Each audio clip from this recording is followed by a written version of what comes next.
اور ہمارے ساتھ ایک اونٹنی بھی تھی، لیکن اس سے ہمیں تھوڑا دودھ بھی نہیں ملتا تھا۔ یہ قحط کا سال تھا، لوگ بھوک کی وجہ سے کمزور ہو گئے تھے۔ میرے ساتھ میرا بیٹا بھی تھا جو کھانا نہ ملنے کی وجہ سے پوری رات جاگتا رہتا۔ جب ہم مکہ پہنچے، رسول اللہ صلی اللہ علیہ وسلم ہم میں سے ہر ایک کو پیش کیے گئے، اور سب نے آپ صلی اللہ علیہ وسلم کو لینا پسند نہ کیا، اور کہا کہ آپ یتیم ہیں اور ایک والد ہی دائی کے لیے مہربان اور سخی ہوتے ہیں۔ والدہ، چچا اور دادا سے ہم کیا امید رکھ سکتے ہیں؟ میرے علاوہ میری سب ساتھیوں نے بچے لے لیے تھے۔ جب مجھے کوئی بچہ نہ ملا تو میں رسول اللہ صلی اللہ علیہ وسلم کے گھر واپس گئی اور آپ کو رکھنا چاہا۔ اللہ کی قسم، آپ کو لے جانے کی وجہ صرف یہ تھی کہ مجھے کوئی دوسرا بچہ نہ ملا تھا۔ حلیمہ سعدیہ نے اپنے شوہر سے فرمایا، خالی ہاتھ جانا اچھا نہیں لگتا، تو میں ضرور اس یتیم بچے کو لے لوں گی جو عبد المطلب کے خاندان سے ہیں۔ ہو سکتا ہے اللہ تعالیٰ آپ صلی اللہ علیہ وسلم کے ذریعے ہمارے لیے آسانیاں فرما دیں۔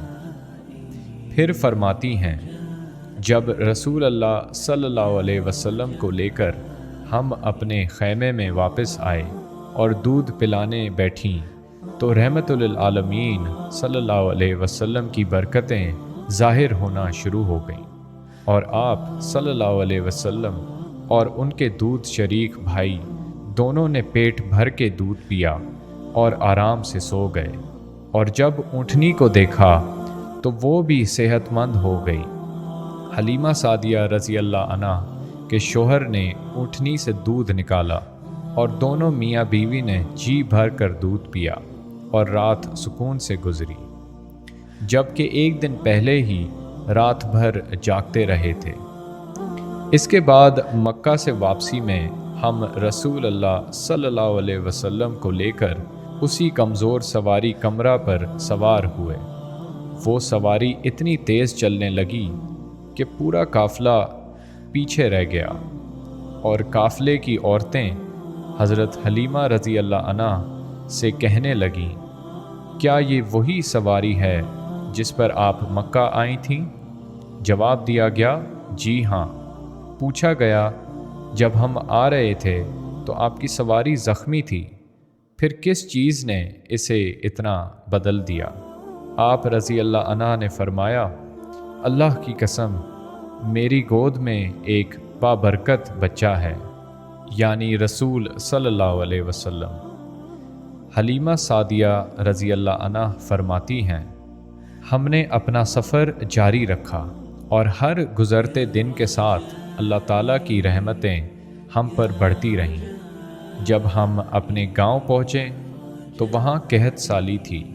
بنو سعد کی بھیڑ بکریاں کھانے کے لیے نکلتیں لیکن خالی پیٹ واپس آتیں، لیکن حضرت حلیمہ رضی اللہ عنہا کے گھر کی بھیڑیں پیٹ بھر کر واپس آتیں۔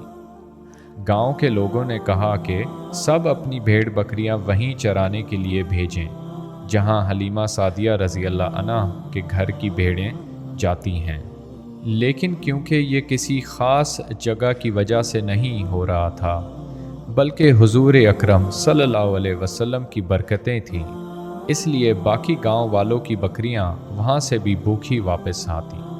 رسول صلی اللہ علیہ وسلم دوسرے سب بچوں میں جلدی بڑے ہوتے۔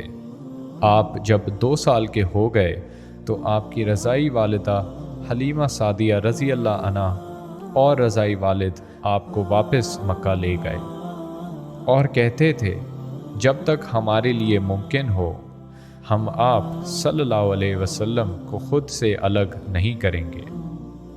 حلیمہ سعدیہ رضی اللہ عنہا نے حضرت آمنہ رضی اللہ عنہا سے ملاقات کے وقت فرمایا، اللہ کی قسم، ہم نے آپ صلی اللہ علیہ وسلم سے زیادہ مبارک بچہ نہیں دیکھا، اور ہمیں فکر ہے کہ مکہ میں پہلی وبا سے آپ صلی اللہ علیہ وسلم کی صحت خراب نہ ہو جائے۔ حضرت آمنہ رضی اللہ عنہ بھی اس وقت بیمار تھیں۔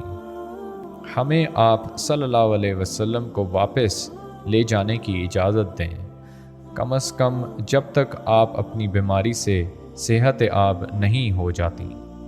حلیمہ سعدیہ رضی اللہ عنہ اصرار کر کے حضرت آمنہ رضی اللہ عنہ کو راضی کر لیا اور رحمت للعالمین صلی اللہ علیہ وسلم کو مزید کچھ مہینوں کے لیے واپس اپنے گھر لے آئیں۔ اس کے ساتھ ویڈیو کے پارٹ 1 کا اختتام کرتے ہیں۔ نیکسٹ پارٹ میں ہم آپ کو رسول صلی اللہ علیہ وسلم کے شق صدر کا واقعہ بتائیں گے اور کچھ سبق جو مسلمانوں کو ان قصوں سے سیکھنے چاہیے۔ پارٹ 2 کا انتظار کریں، اور اگر آپ کو ویڈیو پسند آئی تو ضرور لائک اور شیئر کریں تاکہ دوسروں تک بھی ہمارے پیارے نبی صلی اللہ علیہ وسلم کی سیرت پہنچے۔ فیوچر میں مزید رسول صلی اللہ علیہ وسلم کی حیات مبارکہ کے قصے جاننے کے لیے ہمارا چینل سبسکرائب کریں۔ شکریہ۔